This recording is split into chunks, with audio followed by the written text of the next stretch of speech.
All right, so we have, I am excited for today. We've got some really exciting things today.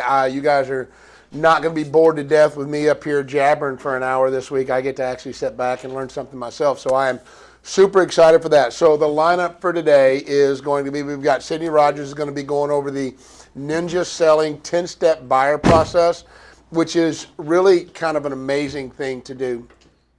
Most of your buyers in the industry and sellers, they just want to know that the person they're working with has a process. Have you ever went into anybody and sat down or any kind of business, they just seem very disorganized or just not really a set system, they just kind of playing it by ear?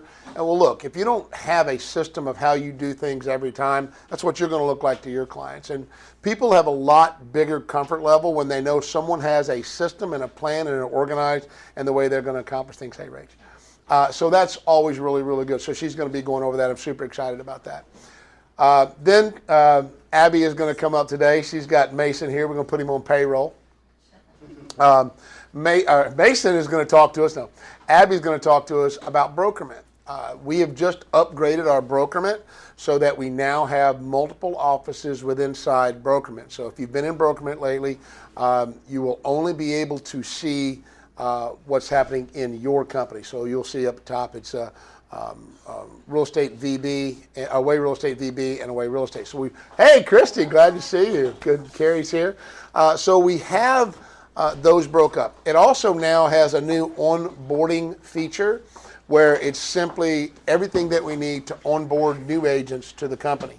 And I'll tell you right now, as we continue to grow, within the next 2 weeks, we're bringing on 4 more agents. So we've already talked to them. So really exciting things happening with that. So we're real happy. And then rounding out the hour is going to be Craig Jones. He's going to come up. We're going to, remember I told you we're going to bring back in some of these listing conversations, contract conversations. So Craig's going to be going over some of that listing paperwork. I just want to make sure everybody's still up to speed on what's going on with how all of the NAR settlement changes have affected our listing paperwork and how we talk to sellers about how that gets done. So that's all going to be really, really good stuff today.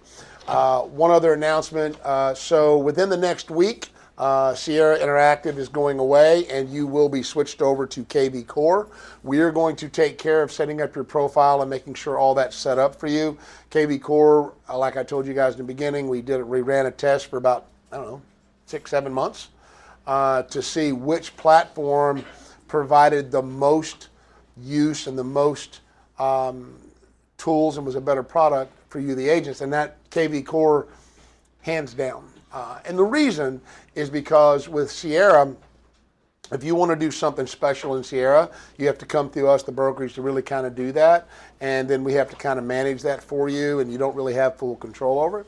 However, with KV Core, if there's different add-ons that you want to do, if you want to do some lead generation, or you want to do some different marketing and things of that nature, then all of those add-ons you can do yourself and then deal directly with KV Core to do that. So that makes it a much more usable program. Now, as far as CRMs go, I'll tell you right now that if you're following the Ninja Path, there's really only one platform that will really help you move forward. That's Cloze, C-L-O-Z-E. Do you know what the costs are?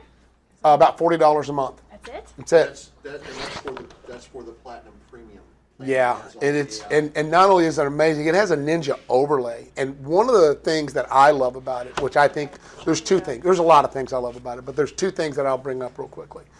Number 1, the 8x8 program, not to be confused with Keller Williams 8x8, the 8x8 program within the Ninja system is designed so that when I meet Rachel for the first time and I'm trying to develop a relationship with her, that 8x8 program takes me through 8 weeks of getting in touch with her every week for 8 weeks and doing something deliberate and purposeful with Rachel, whether that's a phone call or sending her something of value for the next 8 weeks. So that's how you develop that relationship with these new people that you meet. So if you're at an event and you meet somebody and they give you a business card, they give you their information, you put them in Cloze, you put them on that 8x8, and every week it pops up and goes, hey, this is the person. It also ties, so that's one thing I love about it. The second thing I like about it is it ties into your email and to your phone with AI technology, which is a little scary, but the reality is AI is going to take over. It's inevitable, so just go ahead and embrace it. It'll all kill us all someday, but then it won't really matter, will it? So in the meantime, use it to your advantage. And always say please and thank you, and we'll remember you were the nice person. Right, there you go. So when we talk about this AI technology, what it does is that every day or every night, it will go through your emails. That sounds scary, doesn't it? And it goes through your phone, and it figures out who you've talked to and who you haven't. And the next morning when you get up, you'll get an email that says, you haven't talked to Carrie Williams in such amount of time. It's time to get in touch with her. That's so cool. Guys, that's amazing, right? So you'll get these emails every day, and it does that. So it's a really, really good program. So I don't want to take up too much more time. There's a couple other things that I want to go over real quick. If you notice, we have 2 cameras up today, right? We're trying something a little bit new, so this camera's going to stay. If you do have a question, it's going to be very, very helpful for us. If you raise your hand, let me bring you a microphone, and while that's happening, she'll focus in on you so that you can ask your questions. So that way, when we put the video back out, we'll have split screen, and we're just trying to provide something for the agents that don't show up, provide something that they can watch that can help them in there also. Without further ado, let's bring Carrie Williams up. I know she's got some mortgage stuff to talk about. So Carrie, see what you got going on. We're up 42 basis points this morning. I just haven't had a chance to figure out why. There's just been a lot of data. I mean, core CPI came out 2 days ago, and it's showing some real strength that inflation is coming down still. So, and I may have talked about this before. My interpretation is we're probably going to need about, I think, 2 to 3 quarters of the new presidency for the market to kind of just calm down and be like, okay, this is where we're going. This is how things are going to be. And then we'll start to see some improvements, hopefully. Take a second and explain to everybody what you mean when you say you're at 42 basis points, so let Sure. everybody understand what that means. So when I look at the bond market, that's where mortgage-backed securities are traded. So if you think about stocks are over here. The bond market's over here. Stocks, have been accelerating and doing really well. The bond market is designed to be slow growth money. So that's your U.S. Treasuries, that's your mortgage-backed securities. It's all the more stable, steady investment portfolios. So what happens typically is when the stock market's doing well, nobody wants to invest in the bond market. Why are they going to throw money over here that's at a slower growth rate than they could do over here, because everything over here is kind of going crazy. And then you got Bitcoin, which is this other little redheaded stepchild thing going on. So there's just not a lot of interest in the bond market right now. And that means when there's not a lot of liquidity, there's not a lot of opportunities for interest rates to come down. Now, that's toppled with, a lot of other things. But in general terms, when the stock market's doing well, the bond market suffers. I hate to say it, lenders love bad news. When we hear something bad about the economy, we're like, "Ooh, great, so everybody's going to throw some money over to the bond market." But that's just the reality of things. The thing that's been holding us back from really improving on the bond market is the jobs reports. The jobs reports keep coming out very favorable. I don't know why, don't know how. Not to say that I'm doom and gloom, but I think there's just some bad data. And usually what happens is, especially with the BLS, which is, I don't forget what it stands for, but for me it's the bullshit report. Because the BLS jobs report never ends up staying the same. They put out the report, and then they come back and revise it 6 months later. But by the time they revise it to the true numbers, which are usually much worse, it's old news. Nobody cares. Nobody goes back and looks at old data.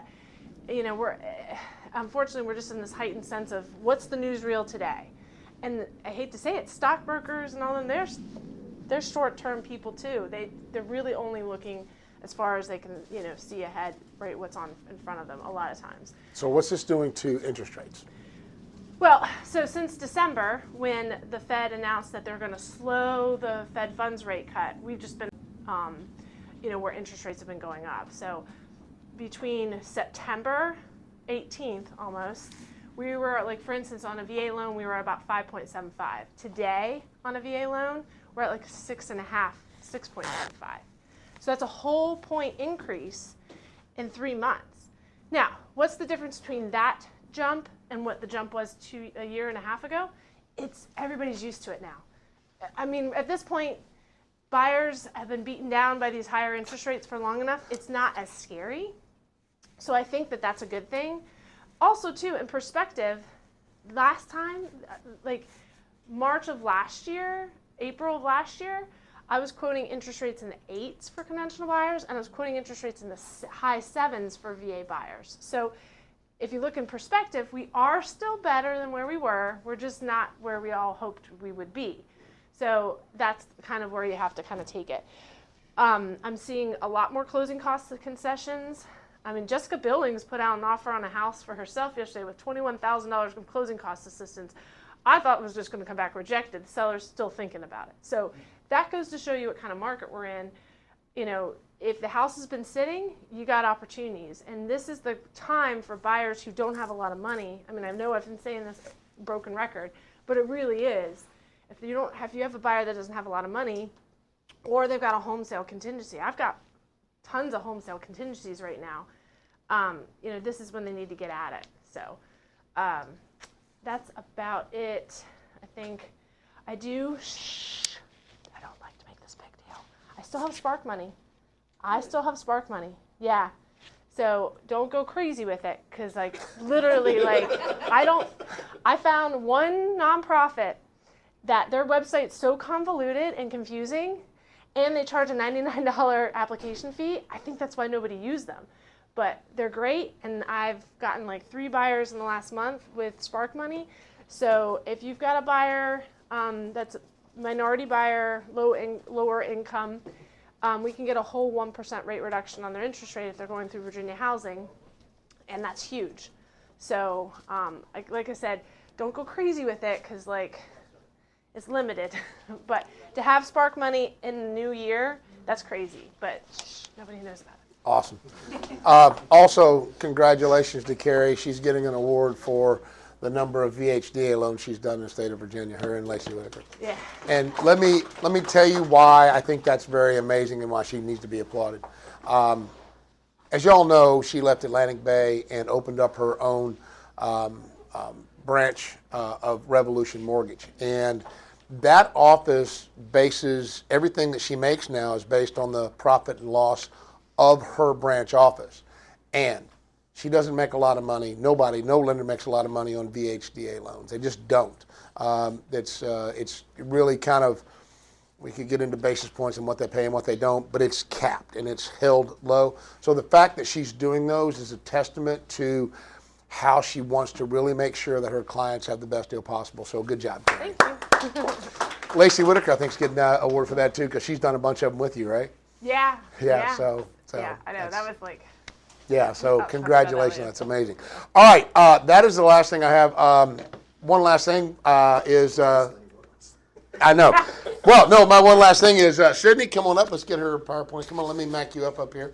Sydney's I'm so excited for Sydney to be able to do this presentation today, and I know she is too. Sydney, it's all yours. Oh, okay. All right. Hi, guys.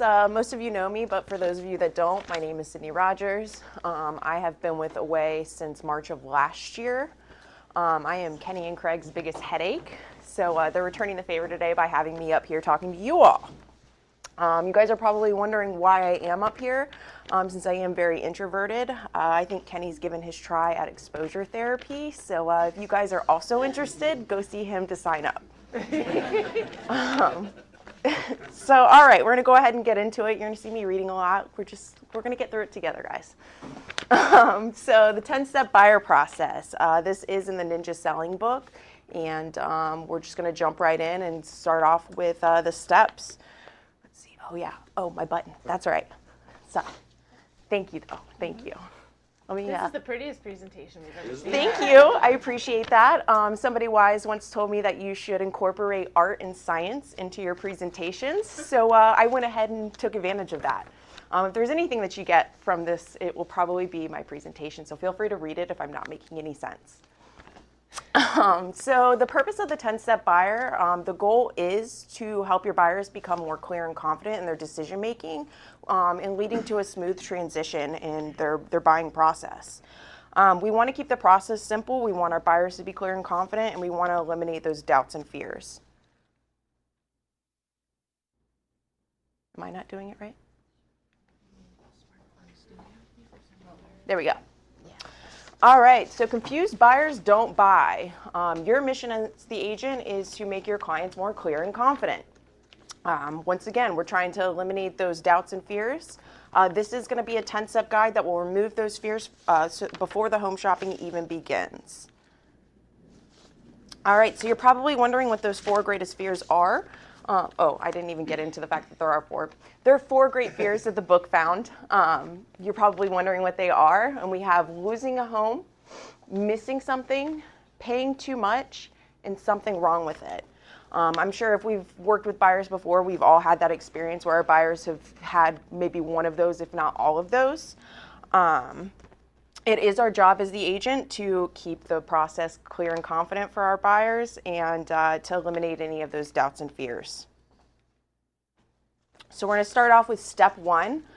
That's going to be your first meeting. You are going to want to try to do that face-to-face if possible. Warm and welcoming with a touch of personalization is key.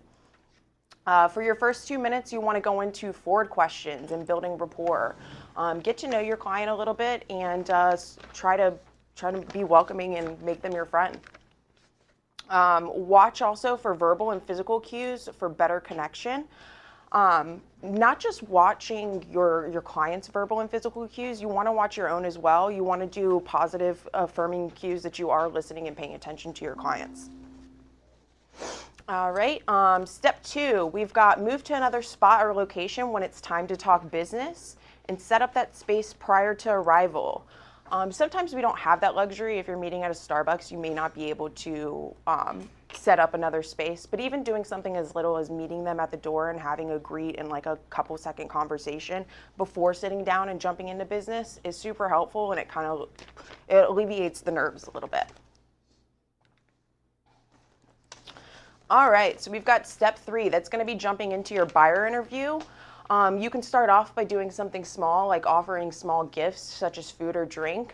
I know in my experience, I had tunnel vision when I met with my first buyers. Fortunately, we were at a brewery, so it wasn't hard to get them food or drink. And Karen was kind enough to kind of slow down my process a little bit and help get my clients a drink so that we could calm down and not just jump into business. Review over any items previously discussed. This for me is extremely important. Your clients, or not even just your clients, anybody in general, we don't want to repeat ourselves. So acknowledging what they have previously discussed with you, I think is an extremely important step. Asking good foundational questions. Questions like, where are you living? Do you currently own? If you've purchased before, what are the pros and cons of that experience that you had? That'll help you kind of tailor the wants and needs of you being an agent to your client. Personalize the experience, add their name to packets, docs, etc. I'm actually meeting with buyers tomorrow, and because I needed to print out a buyer's packet for them, I went ahead and I actually had the name printed on there for them. Just having little touches like that I think is important, and it does help build rapport with your clients. And last but not least, you're going to hear me talk about this a lot. Take notes while discussing new items. We're all busy. We all have priorities and things that we've got going on. The minute that you walk out to your car after meeting with your clients, you can forget everything. So it's definitely important that you take notes, and it's also another physical cue of showing that you are paying attention and you care about what they're saying. All right, so step 4, that's going to be your buyer's packet. If you guys don't already have a packet, I do recommend that you go ahead and get one. We do have them available on BrokerMint, as well as I have a copy as well.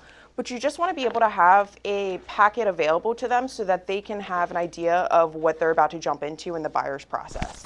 Especially if they're first-time home buyers, it's helpful to have information like an About Me bio, so letting them know the team of people that may be working with. As you can see here, I don't have a real team, so I did add Kenny and Craig as my my brokers, and I have Carrie's information as well for a lender that they can use. You guys are my team. Sorry, yeah. We're a team. So having important information like that, especially like I said with first-time home buyers, explaining the home buying process and letting them know certain steps that they may come to and go through, and also providing copies of a standard contract as well. For most of us, we know how to read the contracts because we've seen them 1,000 times. But for first-time home buyers, all that legalese can be extremely intimidating to them. So making sure that you give that to them beforehand. We can't force them to read it, but we can help guide them to make that decision and read it beforehand so they're not scared when it comes to the offer time.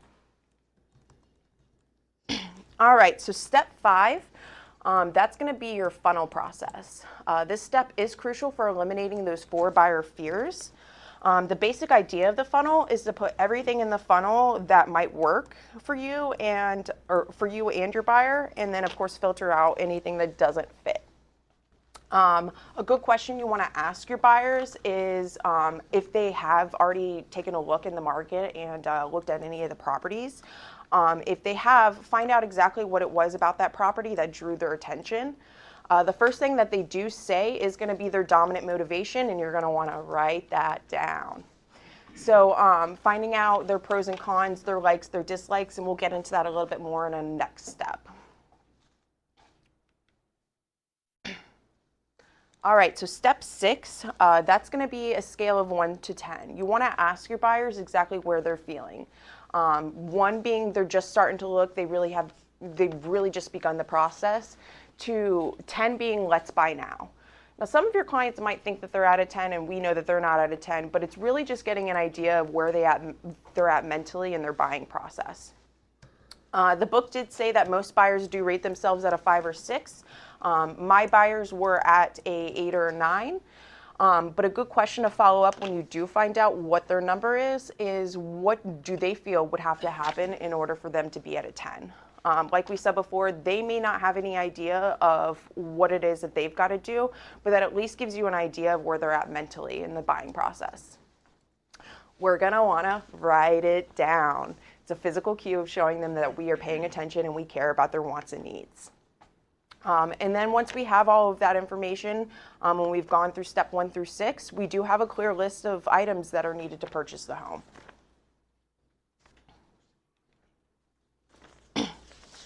All right, so step 7, that's going to be the dream home exercise. 2 buyers may not see eye to eye on what they want in a house. Having them individually create a list of wants and needs and having them highlight their top 3 must-haves is important. There's so many different ways that you can do that. You can do a list of wants and needs. I personally, like I mentioned in a previous slide, I do a likes, loves, and dislikes. That just lets you know exactly what it is that they're looking for. And doing it individually if you're working with multiple buyers is important. Sometimes they don't see eye to eye, and it's up to us to mediate our buyers and come to common ground with them. Sorry guys, I'm going really fast. Step 8, what's and whys. So your what's are going to be the features that they're interested in a home, and your whys are going to be the benefits and why they want those features. So definitely trying to figure out what it is that they want and why they want it. Because buyers are not going to buy their what's, they're going to buy their whys. So let's say you're working with 2 buyers and they want a 4-bedroom house. A good question to ask is, why do you want 4 bedrooms? If they want it just for spare room, that's totally cool. If we can make that happen, then we're going to make that happen. But maybe we have to modify based on what they're financed for. So that kind of lets you know wiggle room and adjustments that you can make within the buying process. Same thing with, pools. Most people want pools for summertime fun, but maybe somebody wants a pool because they're an Olympic athlete, or maybe they, have some sort of aquatic therapy that they have to do. Finding out the whys to their whats is important in our process. Nope, that's the opposite way. All right, step 9, that's going to be cash or loan. Now, hopefully you would have already had this conversation with your buyers about what they're, whether or not they are using cash or loan, but if not, I would definitely recommend having it now at that point. Most people that we do work with are working with loans, so a follow-up question to have with them is, have they met with a lender? For those of you who don't already know, Carrie Williams is an amazing lender. I've got to work with her a couple of times, and the amount of information and communication she provides to the buyers and us as agents is super awesome. So if you don't already have her in the list of lender referrals, I would highly recommend it. But even with that being said, I always recommend asking if your clients have had a second opinion as well. As much as I love Carrie, her system's not perfect, so it's definitely good to get a second opinion to see if maybe somebody's software can actually get them a better rate. And the goal here is we want to find out if there's a mismatch on price versus desire. Like we were talking about with the what's and whys. Sometimes our clients are looking for wine and they have a beer budget. So it's up to us as agents to kind of figure out if that's the case. We want to modify their desires if necessary. If we can, see if they have any sort of miscellaneous assets to fit those needs. Or you may even have a situation where you drive till you qualify. I'm actually glad that Carrie came up beforehand and talked about a 1% interest change, because for me personally, I'm not great with math, and I think a lot of other people suffer from being math illiterate as well. So knowing that a 1% interest change can change 10% of the buying power, I think is extremely important to know. I think most of us, or most buyers, they want to know what their monthly payment is. So knowing that a difference in the interest rate change can affect their monthly payment is it's crucial. They should know.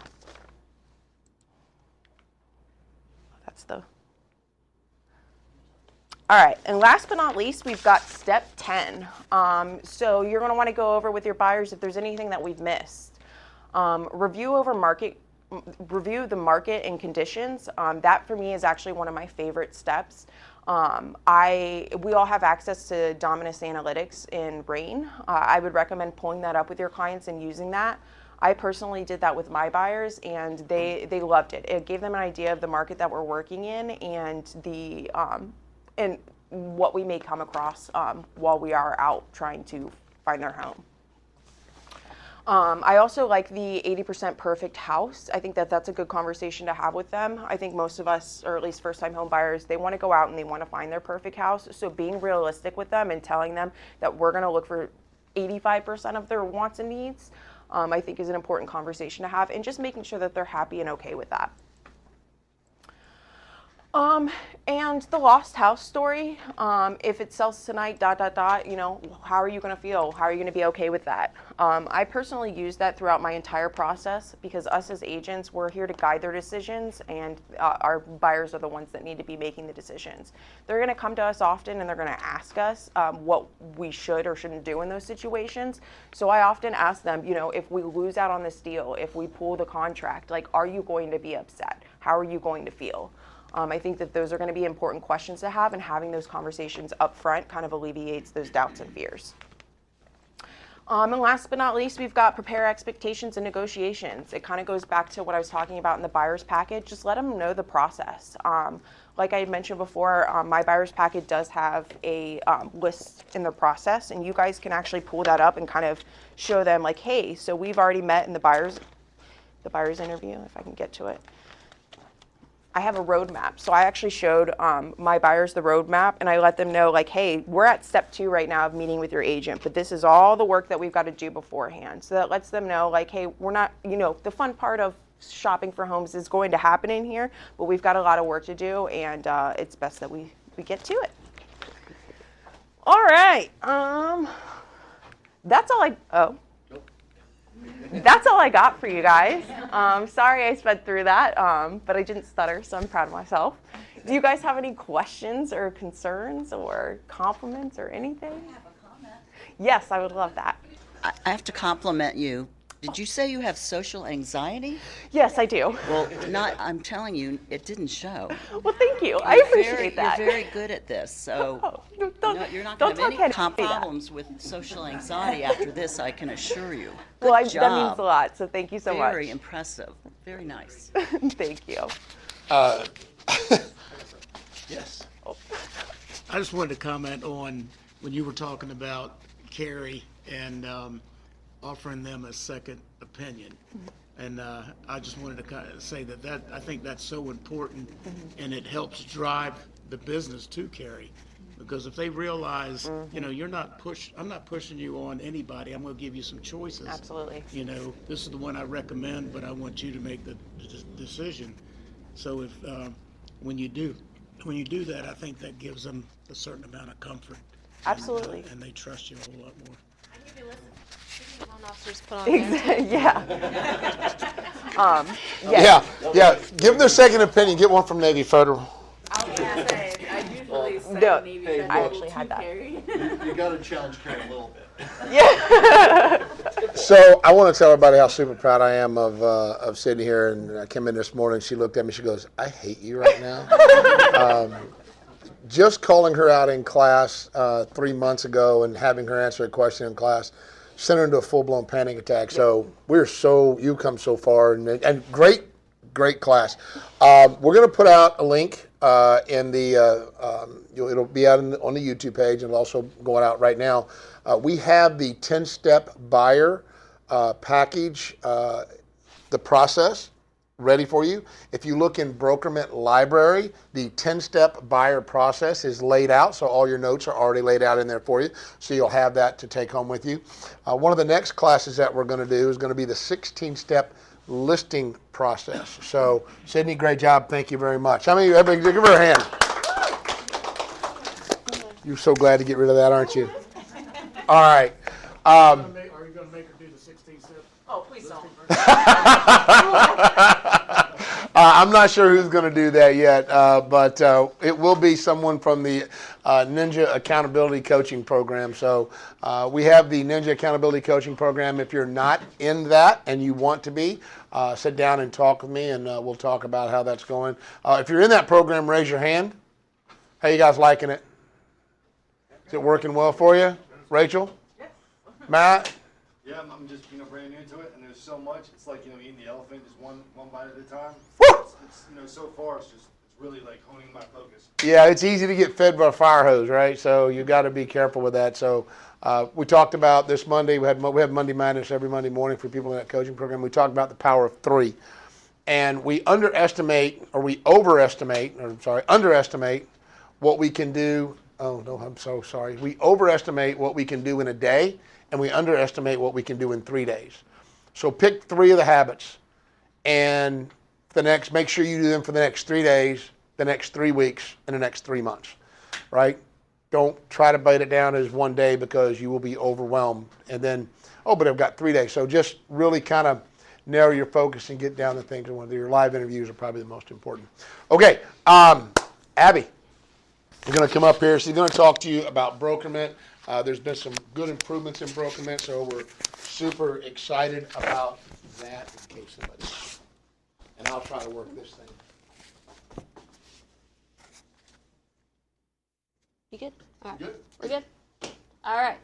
Craig, do the honors of telling the importance of uploading your buyer-broker agreement right away. Oh, so here's the big thing. One, it's pretty much it's the law. If you're having a substantial conversation with someone about real estate, you are creating agency, whether you like to believe you are or not, you are. And you got to have a buyer-broker agreement. There are many different formats available. We have the one we use at the brokerage. There's a short version on the VAR website, but you got to have one, and that's all there is to it. And frankly, and this is just Craig looking at crystal ball, we've had the listing side of the world has had their big class action lawsuit, right? And now the realtors are having their little freaking lawsuits against NAR. My crystal ball forecast is the next one in a couple of years is when the buyers are going to go, well, I didn't know I was on a buyer-broker relationship with them, and then when it came time for the deal, I didn't know how much I was paying, and then I didn't know I was in a relationship. I didn't know I could quit. And are they going to be wrong? Probably not. I want you to use our buyer broker that we provided for you. Yep. All right. So you Yeah. get this signed, and you said, okay, what am I going to do with it while we're looking at houses? I This. think I'm confused about this. Is there another one out there? that We did. Yeah, we talked we have about the rain the one. this is the rain one is the one. There's also a VAR one that we talked about in the past. It's a real lot shorter. It's really made for just a brand new person Right. to be in a house. Right. It's on the but you got to be a realtor to use that one. Yeah, So. use whatever Craig tells you to use. There's one on Yes, rain. the one That's on the one Rain. for everybody. If you want a short version and you're a realtor, there's one on the VAR website as well. But as soon as it gets signed, that one, the CDIF, Chapter 7, business affiliation disclosure, and you could put your pre-approval in there. This is how you're going to put it in Brokerman as soon as it gets signed, not the day the contract is signed, unless it happens on the same day by coincidence. All right, you're going to go to create transaction like you would any normal transaction. Alrighty, and then now you can put it as an opportunity. So you're going to do type as a traditional sale, status opportunity, and then you're going to say you're representing the buyer. You do not have to put anything else on this top one but the transaction's name, or the transaction name, which could be, I'm going to use Sydney for example. You can say Sydney Rogers. That way you know that buyer broker and that transaction belongs to her. Alright, and then of course, I mean, you know your client's name. In this case, it was Billy Joe. You get to put your closing company, which is Kaplan, or whoever y'all use. And then, of course, I put lender as Kerry Williams, because who else would you want to use? Then you would go to next, and then you can set up what y'all negotiated your commission would be. Now, it could be 3% of the purchase price. It will stay 0 until you update that in Brokerment, but you can put 3%. I just happened to put me on there because it made sense. So this time I'm keeping 100% of my commission. It will stay there, and then you hit next, and you're going to go to your checklist. Hit add, and we have it as opportunity checklist. You will now need both checklists to be in compliance to get paid. If you already have stuff in Brokerment now, it's fine. This is just from this point forward. So you're going to see the pre-approval, Chapter 7, CDIF, buyer broker, business affiliations, or if you're working a referral for someone, this is the place to put it. That way we know ahead of time what all is going on. And then you would add your buyer purchase checklist as always, and it has all your regular documents. And that is everything that we want you to do for that. Yes. Oh, any questions? All right.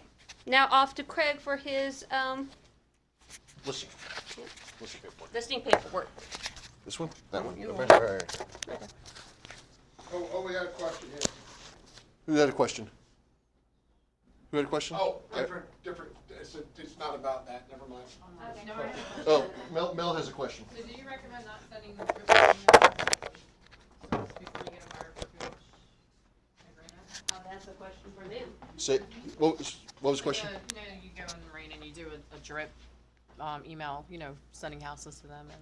Oh, okay. you know, So, and then- so basically she's asking, if we start sending them emails, drip campaigns, stuff like that.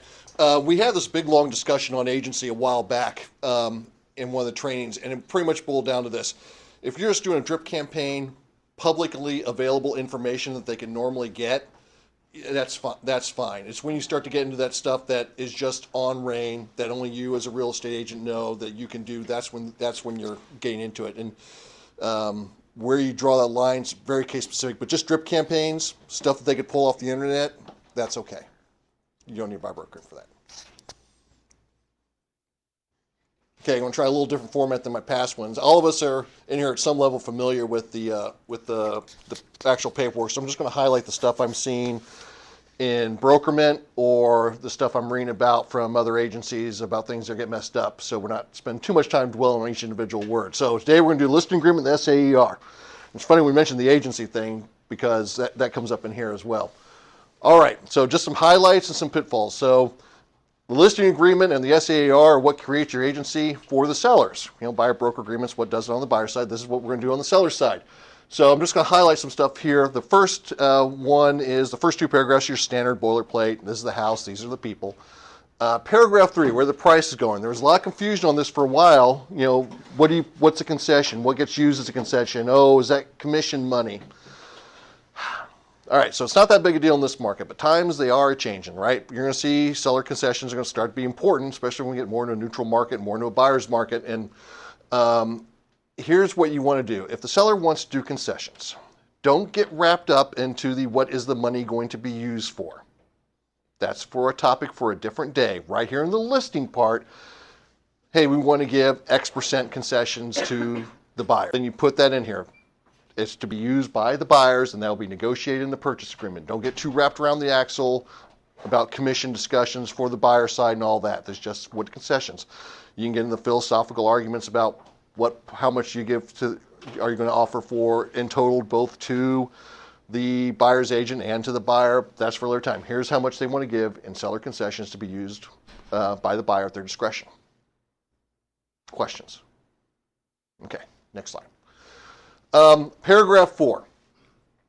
All right, these are kind of important because I want to highlight, we all know this, but there's things that maybe buyers don't or sellers don't realize. The pictures, we all know about this, right? What happens to the listing pictures when they go into rain? They become rains, right? These next 3 are kind of important for the seller. Advertising, showing, and signage. Once you start doing this, let me ask this, can a seller advertise the property that they have for listing? Can they post it on Facebook, my house is for sale? Yes, they can, but what they cannot do is do it, say, at a lower price than what you've already agreed to. All right, that's where it's explained to them right here. They can post on Facebook that, hey, my house is for sale, and this is how much it's listed for. All right, they can't go lower. Showings. The only times, looking back, the only times I have fired a seller is when they wouldn't let me show their house. This listing agreement says, look, Mr. and Mrs. Seller, you have to let me show the house. And then, oh, by the way, you, and I'm sure we've dealt those agents that are impossible to set up showings with, you've got to make sure you facilitate showings of the property. Saying both of us will make sure that the showings take place. If either side doesn't do that, you're in breach. You're not following the contract. Signage, once this listing agreement is signed, only your signs are going to be in the front yard, not any other brokerages. Questions? Next slide. Okay, I highlighted this right here because sometimes, you know how people don't, everyone's worried about how much money they're going to make when the transaction's done. So this is kind of pointing out the highlighted right here. The checkbox right here. Remember, this is the part where am I authorized or not authorized to tell the other agents that we have offers. Personal opinions vary on which box to check. I personally always do the authorizes one because I want to have that ability in case we're getting into multiple offer situations. The highlighted part. The seller understands that the terms of the standard purchase agreement obligates the seller to pay a negotiated amount for repairs as required by appraisal. Have the cap discussion here with your sellers so they know that this might be an issue in the purchase agreement and what it means. That's a really good point, Craig. I didn't realize that, but this is in your listing agreement? Yep. And the only other time you see the cap is on the purchase agreement, Yep. which is a shock to the seller. That's a great point. And explains what it is. And also here, the seller shall pay all expenses of deed preparation, the grantor's tax, deeds on expense, if any, the removal of title defects. Seller contributions as agreed to in the purchase agreement, right? It's all laid out right here. And make sure you cover that with your seller so you know they aren't just going to get, oh, I only owe the bank $150, I sold for $300. That means I'm getting $150,000 or whatever. Make sure they understand what's going on in the process. And that's a great place to have that discussion. Questions? Jack. Well, this is on if the appraiser says XYZ has to be done. Right, this is just dealing with the cap. So understands the standard buying appraisal, the wood destroying insects, the moisture inspection report, well and septic, and the walkthrough inspection. Okay, so say he finds something needs done. There's some lead-based paint peeling and it has to be taken care of. They come out and do the repair. Who is obligated? I'm pretty sure the seller is obligated to pay the re-inspect, but where does it say that in the contract? The re-inspection is in the purchase agreement, I believe. Re-inspections in the purchase agreement, paragraph 2, first line, talks about who's paying what. And the very first line says, seller shall pay for all re-inspections by appraisal. Good. Thank you.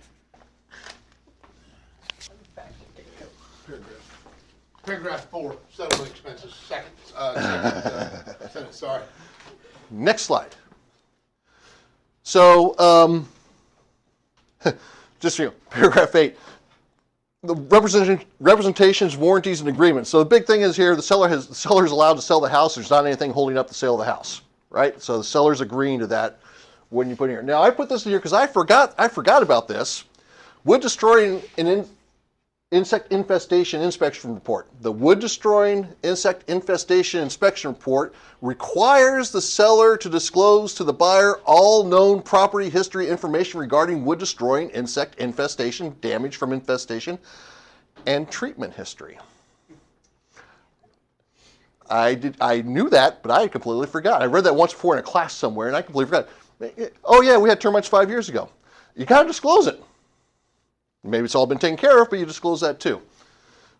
I might assume maybe it's because we're in Virginia, so our assumptions are that every property more than 2 years old has had termites. And I didn't know that was in there. I remember reading a long time ago, I and thought once it's treated, it was treated, that you didn't have to disclose it, but apparently it doesn't. So when I read that, Kenny, I remember reading that a while back, and then I completely forgot about it till I read it again. shit, every day's a school day. too, though, because it requires reoccurring treatments, right? Yeah. So if you don't perform all of the treatment, that makes a lot of sense. Yeah, like it it. does. And then, of course, the auto video recording. This is a great place. I put that up here because how many times have people been through a house and found all kinds of personal stuff laid out from the seller because they left in a hurry? I have found weapons unsecured. I have found a checkbook, the bills, and the credit card statements sitting on the desk. Cool. So make sure you have that discussion with them in there too, that people may be recording, people may be taking pictures. What's that? Keep your medication. Yeah, keep your medications put away. And don't talk about what you will and won't do. Yeah. My JR that was listing his townhouse. He had a big, sorry. He was listing his townhouse and he has cameras everywhere. He's a big security guy. And during the showing, the buyer's agent talking back and forth with her client, saying, "Yeah, we'll go as high as we need to buy this place." And he sends me that video. I was like, "We got him." Yeah, I was showing a house over the weekend, and the seller was there, and he was telling my buyer everything wrong with the house. And I'm just going, thanks. Next slide. Okay, this one I kind of paste a little more detail. I'm just going to go over the highlighted stuff. If you want to ever know why there's confusion, if you get a bunch of realtors in the room, you start asking about agency and why they all give you different answers, pull up the code and read the code. If you want to see the definition of a circular argument, it looks something like, notice what it says right here. Paragraph 1, perform in accordance with the terms of this agreement. Really? And then right here, exercise ordinary care. Would you like to go look up the definition of ordinary care? It says perform in accordance with the terms of the agreement.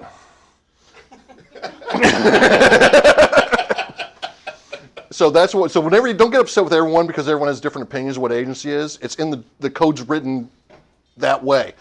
In fact, if you look up the definition of agency, you'll get into another circular argument going through there.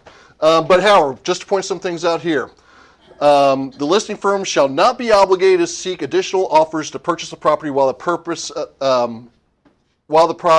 property is already under contract. So once you get under contract, you're no longer obligated to market the house.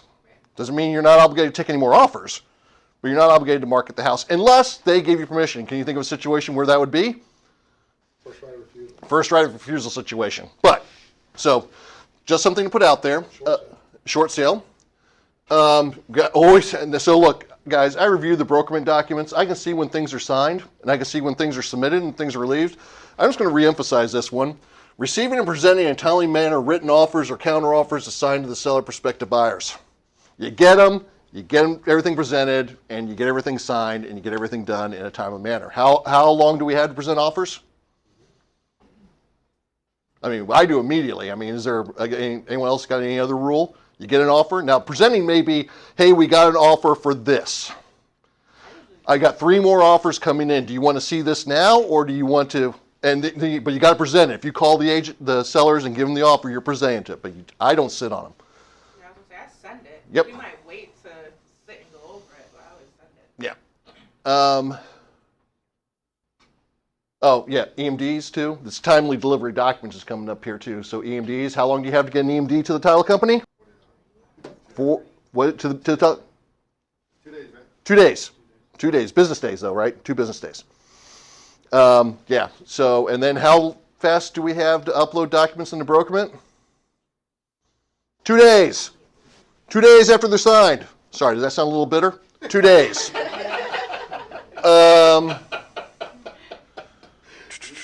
I'll just say I'm so happy that I'm not the one reviewing Brokerment now. I'm so glad. If I have a stroke and they find me at my desk, you'll know why. So I've got a question. So let's say I've got a listing and it's, maybe the mic. Oh, yeah. Wasn't I doing this for Kenny when he was up there talking? Just checking. So let's say I'm doing the paperwork today for a listing that's not even going to be live like in March. Is that? Yeah. So if you after it's signed, you got 2 days to get into Brokerment. Okay. Not Rain. Okay. Brokerment. That's so we 2 reasons we do It's that. an opportunity. Yeah, that way you can get it signed, and we have a record of it. 2, no one's perfect. Let's get a second set of eyes to look at just in case something was missed. So that's why we do it that way. But if your listing doesn't go live, you don't have to load up into Rain. Oh, that's going to sound great on the tape. Whoosh! Abby's a Bang. good editor. Abby's a good editor. We talked about accounting for money. Ordering, I'm going to bring this up because I see it all the time. Ordering association documents. You have to give the buyers opportunity to read the documents. Waiting until the appraisal is done may not be the best time to order the condo documents, because how long does the condo community have to get you those documents? They take forever. How long do they have? 10 days. They got 10 days after they have been notified to deliver the documents. So I personally go ahead and order them. Do what you want to do, but they're supposed to take 10 days. But how long do they take again? Forever. So, so make sure you order those documents timely. Listing firms shall disclose to prospective buyers all materially adverse facts pertaining to the physical condition of the property which are actually known by the listing firm. So we can get into there's what the buyer has to disclose, right? Okay, and there's you go, any materially adverse things that they know about as well. Your requirement is and everyone goes, why do I have to disclose that? Do I have to disclose this? If you know about it and it is a defect, you need to disclose it. How you disclose it's going to be in writing, pictures, whatever, but that's the answer to the question. If you know about it, you need to disclose it. What is the buyer, should the buyer, and we can talk about what the buyer should have known about and what they shouldn't have known about, but that's a different discussion. If you know it's a defect, you need to disclose it. Questions on that? Because I know it's often a topic of discussion on what needs to be disclosed and what. On the ordering of the docs. On the ordering of the documents? What is the time frame? I mean, if the homeowner has a set of the documents in hand, can they be used to pass they on? can. Depends on how old they are. And if you look in the disclosure for it, has a time stamp on it. What do you think it is? I think it's 6 months, but I could be. It's a big number. It's 6 months to a year. how old can the resale documents be? So like if we had a deal fall through, we already have a set of resale documents. Is it 6 months? 12 months. 12? Is it 12 months? It's 12 months, but you still have to get an accounting update. The accounting update and a property reinspection. Yes. Yeah. So, and we dealt with that a lot, especially with, it's so weird being on this side of the world. Yeah, isn't it? We dealt with that a lot when it come to condos where you're actually doing a flip. So you buy the property and then you have it back on the market within 3 months. You have all the association docs. And instead of having to pay for a whole new resale package, you can use that package to turn in, and then you can let the title company get the financing update, or you can just request a financial update from them, and they'll give you that financial update. Then you turn that over to them. But you can do that. Now, there was a new ruling in there that says, and I didn't like it, but it says if you give someone a partial package and the buyer signs for it, the clock starts. Yep.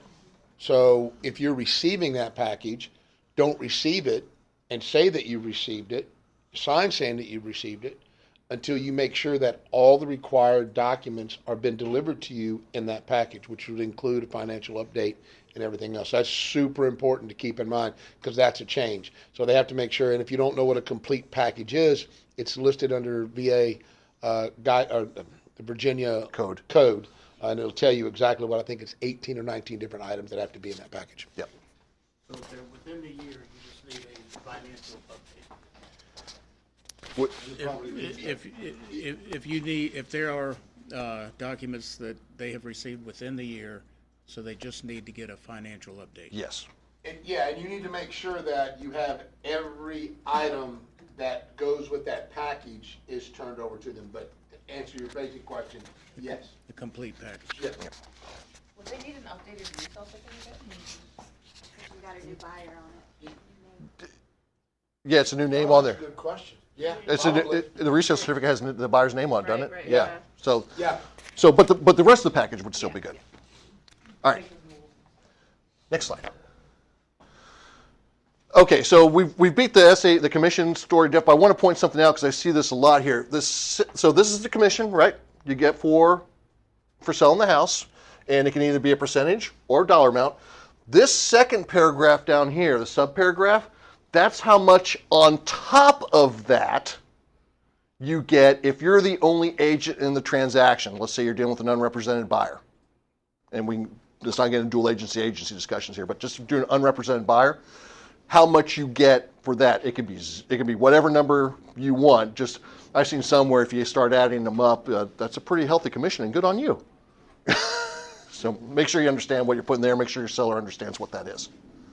Is that clear? Everyone got that? Next slide. That's it. I was going to harp on brokerment timeliness, but I think I already did that. So that's all I got. Thank you. Thank you, Craig. Great information. There's actually stuff in there that I didn't know, which doesn't surprise me. There's a lot of stuff I don't know. So if anybody doesn't know, I will go ahead and tell you. My book has been sent to the publisher, and we should have a published book here by the end of the month. And hardback copies are now on pre-order. So there's that.